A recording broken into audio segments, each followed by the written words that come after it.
Hey there, it's just Squid the Ink Racer Brawler. Remember last year when I was celebrating my channel's 4th year anniversary?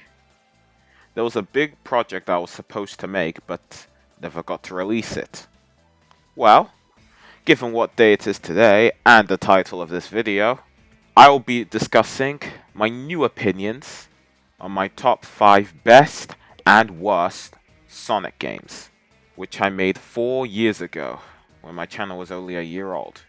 To those that don't know what I'm talking about, time for a little backstory. Or you could just, watch the previous 2 videos of my baby self and then come back to this one, completely up to you. Link in the description. Back when I was younger, I decided to make a top 5 best and worst Sonic games from my own personal opinion. Naturally, opinions change over time because you're older, wiser, and have a better understanding of things. There's also another reason which we'll get to soon. So I think we'll start with the top 5 worst because it came out first. So, without any further ado, let's get started. So, number 5, Shadow the Hedgehog. My opinion hasn't changed. The story is a mess.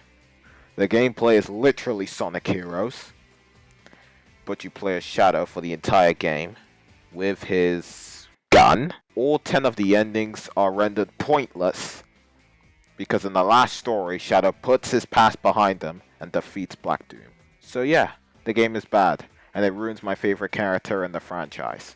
Now, the 4th spot of this list, Sonic Lost World, which was originally at number 3, but got put down a number. This game is bad, the plot is garbage, bad writing, the gameplay's alright though, just not a fan of it being awfully similar to a Mario game. And the Wisp have absolutely no reason to be in the game. And I still despise the Deadly Six. Even with all that, it's not the worst Sonic game out there, but it is still bad.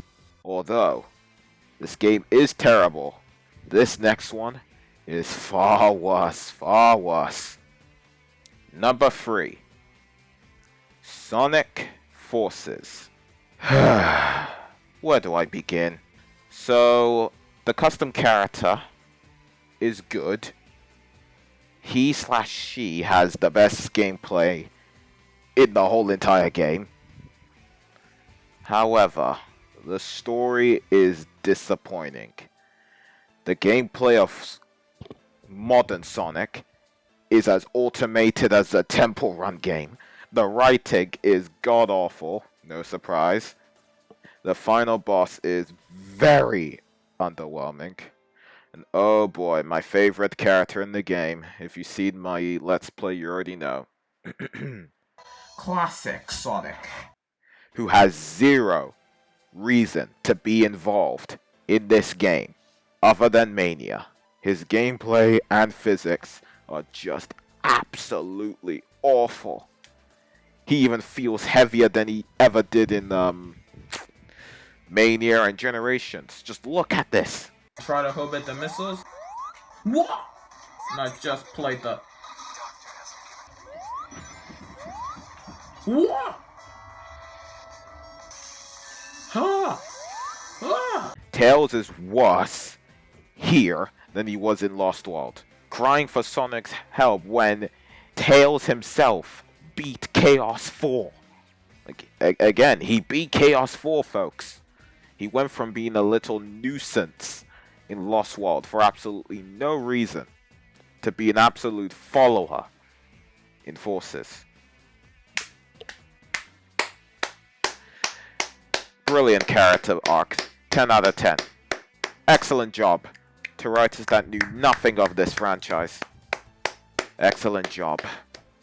Oh, and in case you guys didn't know already, this game took a year to develop. Meanwhile, the concept art, the ideas, and Hedgehog engine, which still doesn't look as good as it does... rephrase myself. That Hedgehog engine still does not look as good as the first one. Just look at Unleash and look at Generations. God. Next, fun fact. I was debating really hard on whether or not I should put Forces at number 2 or number 3, because Boom exists. Now, most of my viewers know about this statement. This game is also an underrated Sonic game. This game is not a bad Sonic game. Remember what I said in the intro, where I stated that there was another reason why I decided to make this video again? Well, this is it. This game is not a bad Sonic game. So, what do I think of the game now? The levels feel tedious and extremely lengthy. People complain about the werehog, but Boom's levels take such a long time to complete, especially when you have to go through some of the stupid puzzles. But when I played it when I was younger, I don't recall any glitches, but I've seen some of them on YouTube and oh jeez.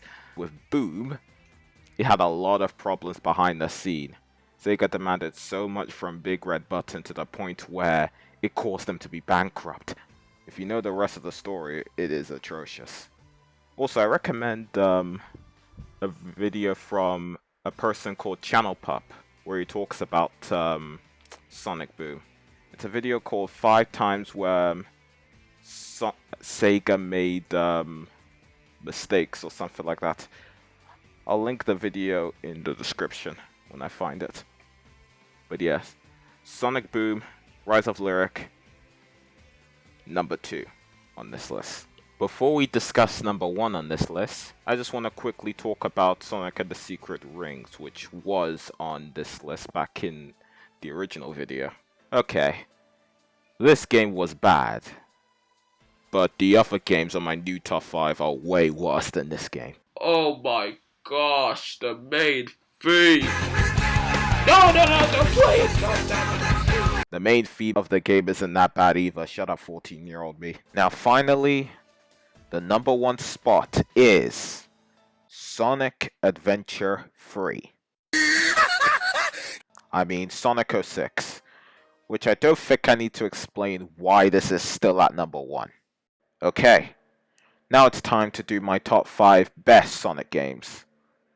This was made a few days after my top 5 worst, and just like the last one, my opinions have changed over time. So, let's crack on with number 5, Sonic and the Black Knight. Why is that on number 5? Well,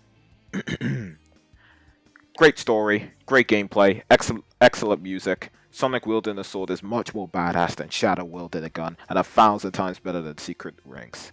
Enough said. Next! Alright, so with this one, I'm going to be talking about both number 4 and 3 together. They are no other than the Adventure Duology. That's actually a good name for a game, to be honest. The Adventure Duology. Anyway, Sonic Adventure 1 is at number 4, and Sonic Adventure 2 is at number 3. I like SA1's story, but I prefer SA2's story. One has a story about stopping Chaos from collecting all 7 Chaos Emeralds and flooding Station Square. 2 has a story of the best character in the franchise, created by Eggman's grandfather to destroy the human race due to the events that happened decades ago, only to realize that what Gerald Robotnik's daughter wanted is Shadow to help humans, not destroy them, while also stopping the space colony Ark from destroying Earth in the last story. Although SA2's story takes itself too seriously, I still prefer that story over SA1's, not trashing on SA1. SA1's gameplay is good. I like Sonic's gameplay, I like Tails and Knuckles' gameplay. But, and I also like Gamba's gameplay. But, that game also had Big the Cat. Meanwhile, SA2 is the first and only Sonic game where you can actually play as Eggman. So it's pretty obvious which one I would prefer. Oh, and as far as music goes, it's a tie. No contest. Alright, let's go to the last 2. Number 2, Sonic Generations. my opinion hasn't really changed much when it comes to Generations. I think the story is meh. It uses a lot of old soundtracks from previous games, brings back a lot of old stages from classic, adventure, and modern. And of course, the best part of Generations is classic and modern gameplay. Yes, I know, classic Sonic is actually good in this game. A bit of a surprise. Classic Sonic is actually really good in this game. You hear that, Forces? He doesn't feel heavy. His spin dash is actually OP as hell and does not roam at the speed of a Molossus at all. Modern Sonic plays very similarly to how he plays in Unleash. Now, whether or not he's faster in here than he is in Unleash is kind of debatable. But I can say this. The frame rate is much smoother this time around and doesn't lag. And of course, there's no camera control this time around, or linear levels, but the levels are shorter. What a surprise. So the gameplay is definitely the best part of Generations, and it's actually fun. And it's even more fun if you have the PC version of Generations. You can just mod the game and just go crazy with it, you know? Which is why it's on number 2. But you want to know what's much, much better than Generations? Well, we're about to find out. Before that, though, a word from our mentions. Sonic Colors.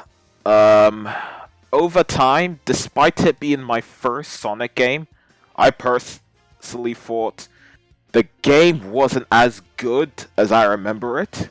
But there is one line I just want to mention, though.